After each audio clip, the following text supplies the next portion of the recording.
Naam, karibuni kwenye kitengo cha Somo Sifika Channel. Endapo unanitazama ama kunisikiliza kwa mara ya kwanza, najulikana kama Mwalimu Alex Nyaga au kipenda Kaka Alex Nyaga. Ayawi huwa wanasema kwamba ukiona kobe ameinama, jua anatunga sheria. Basi kwa muda mrefu wengi wakauliza kwamba Kaka Nyaga amezamia lulu wapi? Lakini niko hapa siku ya leo kukujuza, kukuelimisha, kukukuza na hata kukutia motisha, hasa wewe ambao unasema kwamba Kiswahili ni kigumu. La hasha, nimekataa abadani katani kwamba Kiswahili lugha ngumu. La hasha, Kiswahili ni lugha nyepesi, muradi tu uwe mweledi wa kuitawala ama kutawala ngeli kikamilifu pamoja na upatanisho wa kisarufi.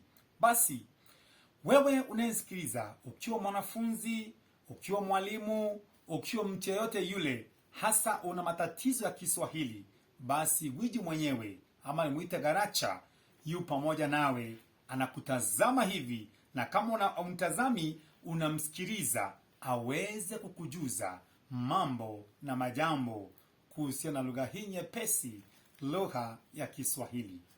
Naam, leo nataka tuzamie lulu katika jambo moja ambalo ni muhimu sana, tunahitaji kulielewa barabara kama barabara za bara Europa. Basi nataka nizungumzie kitu ambacho kinaitwa nahau. Yaani nahau. Ninapozungumzia kuhusu nahau, ijulikana kwamba kabla sijakwambia nahau ni nini, nahau ni kitu kimoja ambacho kinahitajika kujulikana mwanafunzi, hasa katika uandishi wa insha na hata katika fasihi. Je, nahau ni nini basi? Nahau ni fungu la maneno lenye maana maalum, aghalabu fungu hilo uundwa kwa kitenzi na nomino. Hebu nirudie nimesema nini, mtazamaji na msikilizaji. Fungu la maneno lenye maana maalum, aghalabu maana yake ni kusema mara kwa mara ama mara nyingi. Fungu hilo linaundwa na kitenzi pamoja na nomino.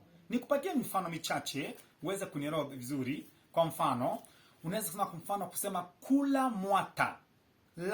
La ni kitenzi cha silabi moja, kisha nikaongezea mzizi kuu. Kwa hivyo kula pale ni kama kitenzi, ingawa ni kitenzi jina sababu ya mzizi kuu, lakini la ndicho kitenzi ama kiarifa.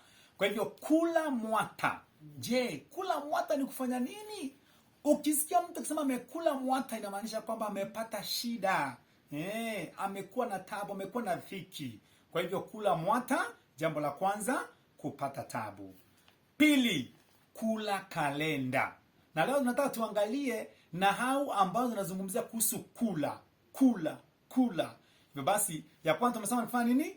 Kula mwata. Kula mwata ni kupata shida. Pili, kula kalenda.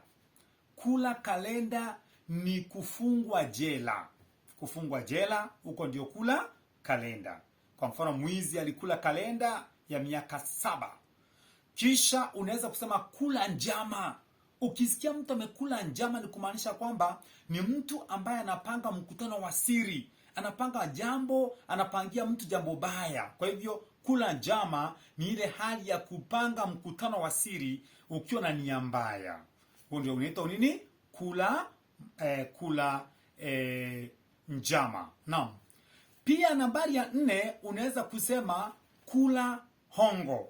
Kula hongo ni kula rushwa. Hongo ni rushwa au kadongo, yani kutoa kitu kidogo. Kutoa kitu kidogo unafanya nini? Ni kula hongo ama kula rushwa ama kula kadongo. Naam.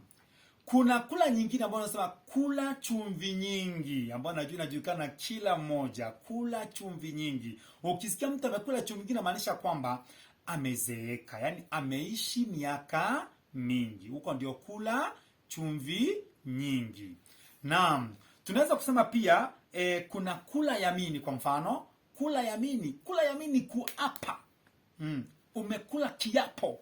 Kula kiapo ndio kula yamini. Pia kuna kula ngumzo. Kula ngumzo ni ile kupiga domo, yani kuzungumza, mnaozungumza na mtu fulani pale, huko ni kula ngumzo.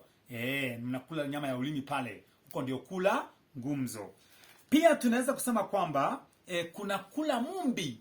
Kula mumbi ni sawasawa na kula mwata. Tulisema kula mwata ni kupata shida. Kwa hivyo kula mumbi ni pia ni kupata nini? Kupata shida. Na mwisho pia tunaweza kusema kula mwande. Kula mwande. Kula mwande ni kukosa ulichotarajia. Kukosa ulichotarajia. Kwa mfano ulitarajia kupata kitu fulani, ukakosa kile ambacho ulikuwa unatarajia, hivyo basi unasema amekula mwande. Basi ninaamini kwamba nimekuonyesha tu, nahau ni nyingi kocho kocho, nahau zimefurika furifuri, lakini leo nimesema tu niangazia chache tu ambazo zinazungumzia kuhusu kula, na naamini kwamba umeweza kunyakulia maarifa kemkem. Wewe mtazamaji, wewe msikilizaji, endelea kutazama kitengo hiki cha Somo Sifika Channel ya YouTube. Ndio nazungumzia kuhusu YouTube, inaitwa Somo Sifika Channel. Hivyo basi tupatane siku nyingine niweze kukupatia mambo na majambo kuhusiana na lugha hii ya Kiswahili. Hadi siku nyingine, ni mimi kaka Nyaga bin Nyaga. Shabash.